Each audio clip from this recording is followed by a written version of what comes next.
Assalamualaikum dan selamat sejahtera. Bertemu lagi kita dalam mata pelajaran Pendidikan Jasmani dan Pendidikan Kesihatan tahun 4. Tajuk yang akan cikgu sampaikan pada kali ini ialah halangan mencabar. Standard pelajaran 1.10.2, 2.10.2 dan 5.1.4. Murid-murid boleh buka buku teks muka surat 40 dan 41. Okay, baiklah murid-murid, terlebih dahulu mari kita sama-sama lihat, kemudian baca, fahami gambar dan juga teks yang terkandung dalam muka surat 40 dan 41. 41. Baca, murid-murid baca dulu, faham. Kemudian faham apa yang teks sampaikan dan juga lihat gambar untuk lebih memahami aktiviti yang akan murid-murid belajar pada hari ini, iaitu halangan mencabar ataupun asas dalam kita melakukan lompat tinggi, asas lompat tinggi. Okey, baiklah kita terus kepada pendahuluan. Halangan mencabar. Melompat menggunakan sebelah kaki untuk melepasi halangan pada pelbagai aras dan mendarat memerlukan kemahiran asas seperti melonjak dan melayangkan badan. Faris Zafran dan rakan-rakan sedang mencuba pelbagai gaya lompatan untuk melepasi halangan dan mendarat dengan selamat. Jadi teknik teknik yang murid-murid akan belajar pada hari ini ialah melompat menggunakan sebelah kaki. Orang tak lompat dua belah kaki, dua belah kaki kan. Dua belah kaki naik secara pada permulaan tu. Kena sebelah kaki barulah lompatan tu menjadi tinggi ya. Dan mendarat dengan betul. Mendarat dengan betul. Okey, mari kita lihat. Kita akan belajar dua perkara pada hari ini, dua aktiviti ataupun dua kemahiran melompat ataupun lompatan. Yang pertama, kita melompat untuk halangan rendah. Ketika halangan rendah, dalam aras rendah, kita bagaimana cara kita melompat. Kemudian ketika halangan tinggi, bagaimanakah teknik yang perlu kita lompat. Yang pertama, lompatan halangan rendah. Lompatan halangan rendah, bagaimanakah tekniknya? Okey, yang pertama, untuk melompat melepasi halangan rendah, kita perlu apa? Yang pertama, berlari. Dalam buku teks tak nyatakan berlari kan. Jadi kita kena berlari. Walaupun rendah, kita kena berlari juga untuk mengambil lajak. Ambil lajak dan daya kekuatan ketika melompat. Bila kita lari, kita akan dapat daya kekuatan tu untuk melompat. Itu yang pertama, untuk halangan rendah. Okay, yang kedua, melompat menggunakan sebelah kaki apabila menghampiri palang. Jangan jauh dah lompat. Lari jauh tu kita dah lompat.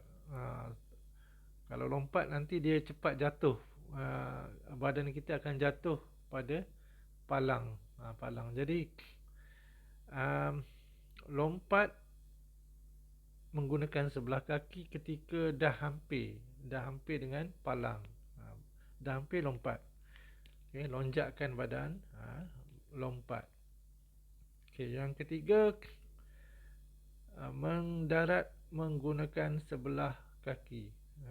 Mendarat menggunakan sebelah kaki. Kalau murid-murid lihat, dia lompat menggunakan sebelah kaki, kemudian mendarat sebelah lagi kaki kan. Itu teknik bagi halangan rendah. Jadi lompat guna sebelah kaki, mendarat pun, masih nak jatuh tu pun menggunakan sebelah kaki. Itu ketika melompat dalam halangan rendah. Okey. Bagi lompatan aras tinggi pula ataupun halangan tinggi pula, kita perlu yang ni tekniknya lain, lain. Bila tinggi, tekniknya sudah menjadi lain. Okay, yang pertama berlari untuk mengambil lajak. Kena berlari, ambil jarak sama seperti teknik lompat jauh yang murid-murid belajar sebelum ini. Kena lakukan larian juga untuk mengambil lajak. Ambil jarak yang murid-murid fikirkan sesuai.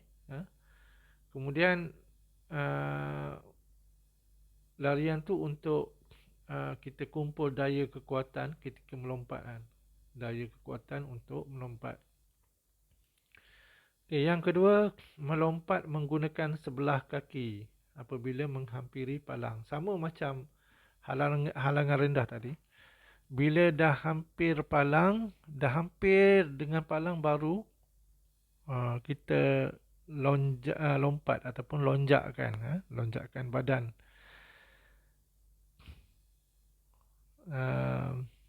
Jangan lompat terlalu jauh dengan palang.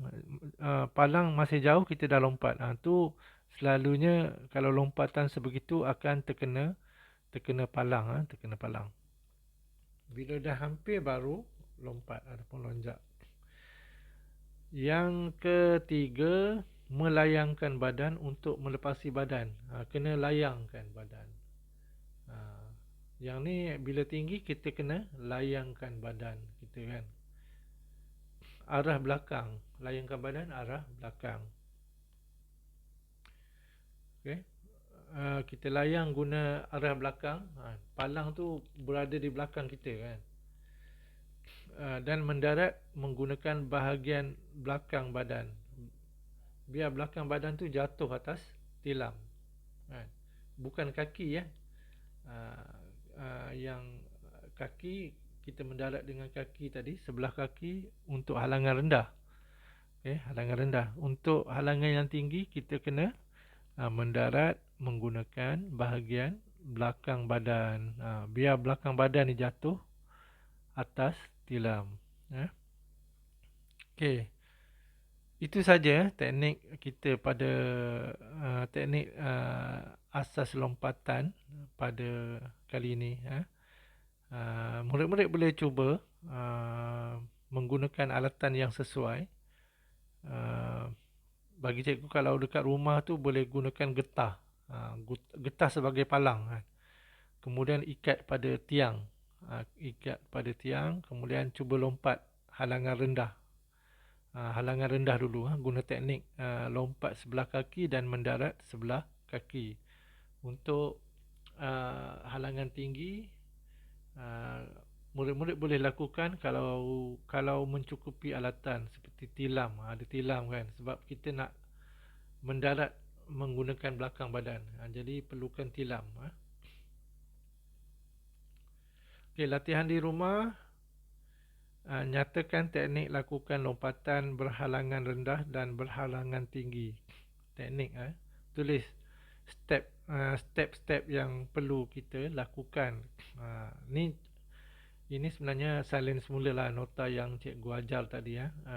Murid-murid salin semula teknik-teknik tersebut. Nanti di lain waktu, di lain ataupun di waktu lapang, murid-murid boleh belajar menggunakan teknik ini ketika melakukan lompatan.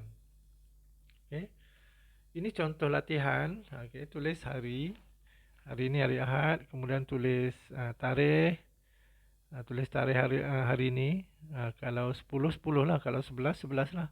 Ikut latihan yang ikut hari yang murid-murid buat latihan ini.